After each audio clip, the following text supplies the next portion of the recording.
भूतिया साइट। विक्रम अभी अभी इंजीनियरिंग कंप्लीट करके नौकरी की तलाश में होता है। तभी उसे एक जॉब का ऑफर आता है और उसे कॉल आता है। Hello, am I talking to Vikram? Yes sir, मैं एक कंस्ट्रक्शन कंपनी से बोल रहा हूँ। हमें आपकी प्रोफाइल बहुत पसंद आई है। क्या आप हमारे साथ काम करना पसंद करेंगे? व्हाई नॉट सर, अब मैं तो इंतजार ही कर रहा था। Sure sir. विक्रम तुरंत नौकरी के लिए हाँ कर देता है और अगले दिन ही केरल के लिए निकल जाता है। केरल पहुंचकर विक्रम जब कंपनी में जाता है। Excuse me sir, may I come in? Oh yes yes, please have a seat. Vikram बैठ जाता है। फिर मैनेजर विक्रम को बताता है। देखिए, बात ऐसी है कि पुराने शमशान को हमारी कंपनी ने खरीद लिया है और वहां एक फैक्ट्री सेटअप करनी है। ये काम बहुत चैलेंजिंग है और आपके प्रोफाइल को पढ़कर पता चला कि आपको चैलेंजेस बहुत पसंद है, इसलिए आपको सिलेक्ट किया गया है। You are right sir, I want challenges. Vikram site देखने निकल जाता है। वहां उसे पता चलता है कि उसे रात में भी वहीं रहना होगा। ओह, मेरे रहने का इंतजाम भी यहीं पर किया गया है। अच्छा है, कोई बात नहीं, मैं तो अकेला हूँ, कहीं भी रह सकता हूँ। विक्रम खा पी कर वहीं पूरे कब्रिस्तान में घूमता है। शाम होते ही उसे कुछ अजीब अजीब सा महसूस होने लगता है। वहां उसके साथ प्रमोद और कुछ लेबर भी रहते हैं। वो उनसे कहता है, यहाँ बहुत नेगेटिविटी लग रही है मुझे। अरे ओ भाई, ये कोई मामूली जगह थोड़ी है, शमशान घाट है भाई, शमशान घाट। पता नहीं ये कंपनी वालों को ऐसा क्या सूझा जो ऐसी जगह पसंद कर ली। अरे भाई, डरने का क्या इसमें है? इसमें डरने जैसी कोई बात नहीं है। जिस पे ऊपर वाले का हाथ हो उसके साथ कुछ नहीं हो सकता है। अरे मालूम होता है कि मजबूत दिल वाले हो तुम, हैं भाई? मुझे तो इस जगह से ही डर लगता है। पापी पेट के लिए ये सब करना पड़ता है और कुछ नहीं। प्रमोद और विक्रम एक ही कमरे में सोते हैं और 4-5 लेबर उनके ठीक बगल के कमरे में सोते हैं। ये नींद तो मुझे आ नहीं रही है। चलो जरा जाकर देखता हूँ कि यहाँ पर लोग इतना डरते क्यों हैं। ऐसा क्या है इस जगह में? विक्रम उठकर कमरे से बाहर निकलता है तो उसे किसी के रोने की आवाज सुनाई देने लगती है। रोने की आवाज से उसका मन विचलित हो जाता है और बहुत ढूंढने पर भी उसे वहां कोई दिखाई नहीं देता। वो भागते हुए लेबरों के कमरे में जाता है। यहाँ पर सब कुछ सही है, सब सो रहे हैं, फिर ये किसके रोने की आवाज थी? विक्रम कमरे से बाहर आता है। तब एक काली बिल्ली उसे घूरती रहती है और भागकर एक पेड़ पर बैठ जाती है और म्याऊं म्याऊं करने लगती है। फिर विक्रम को उसी पेड़ पर एक औरत दिखाई देती है। बिल्ली उस औरत की गोद में जाकर बैठ जाती है। देखते ही देखते वो औरत गायब हो जाती है। विक्रम को कुछ समझ में नहीं आता। दिन के 4 बज जाते हैं और विक्रम सो जाता है। अगले दिन वो ये सारी बातें प्रमोद को बताता है। अरे भाई, अरे मैं नहीं रहूंगा यहाँ। अरे नहीं तो मुझे हार्ट अटैक आ जाएगा भैया। अरे यार, मैं हूं ना तेरे साथ, तू अकेला नहीं है। अगली सुबह विक्रम अपने काम में जुट जाता है। फिर प्रमोद को पता चलता है कि निखिल, जो कि एक लेबर है, उसकी मौत हो गई है। वो विक्रम को तुरंत ये खबर देता है।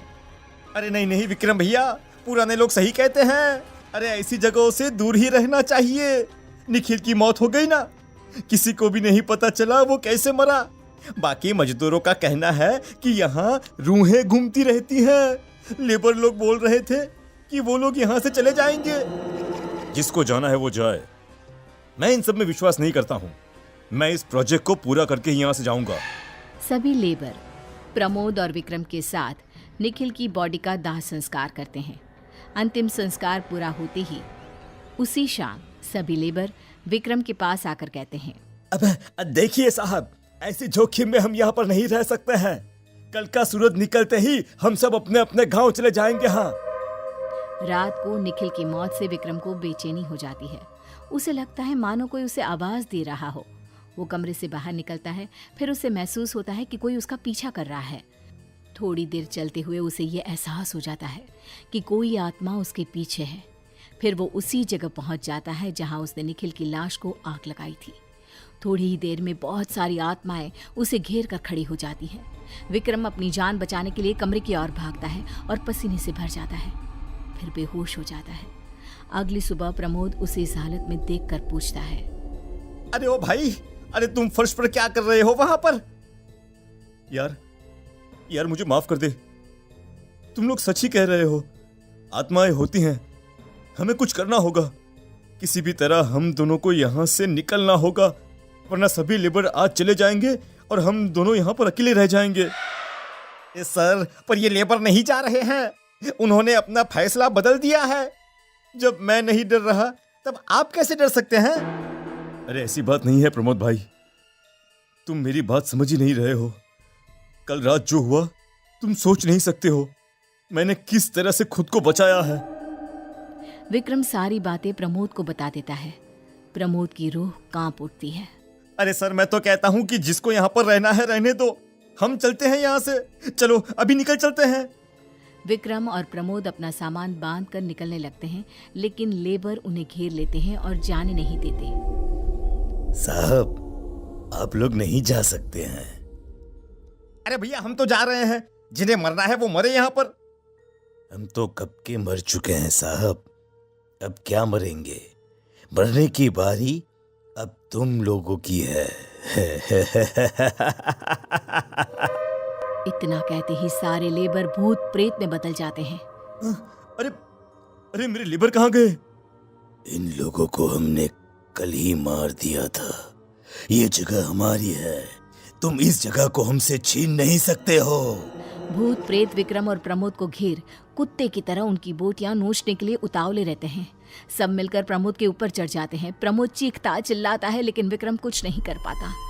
अरे मुझे छोड़ दो भाई, अरे मेरे छोटे छोटे बच्चे हैं, अरे उनका क्या होगा? अरे छोड़ दो भाई मुझे। भूत मिलकर उसे मार देते हैं और विक्रम ये देखकर मन में सोचता है, मरना तो है ही, क्यों न डरने की बजाय खुद को बचाने की कोशिश कर लूं। विक्रम एक सांस में भागता हुआ अपने कमरे में जाता है और शिवलिंग को अपने हाथ में लेकर बाहर आता है। शिवलिंग को देखकर पीछे हट जाते हैं। जय महाकाल, अब तुम लोग मेरा कुछ नहीं बिगाड़ सकते हो। भूत प्रेत के राजा मेरे साथ हैं। जय महाकाल। विक्रम स्मशान से बाहर निकलकर भाग जाता है और सीधा मैनेजर के पास जाकर उसे सब कुछ बता देता है। सारी बातें सुनकर कंपनी वाले उस जगह को छोड़ देते हैं, जो वापस एक श्मशान की तरह काम आने लगती है।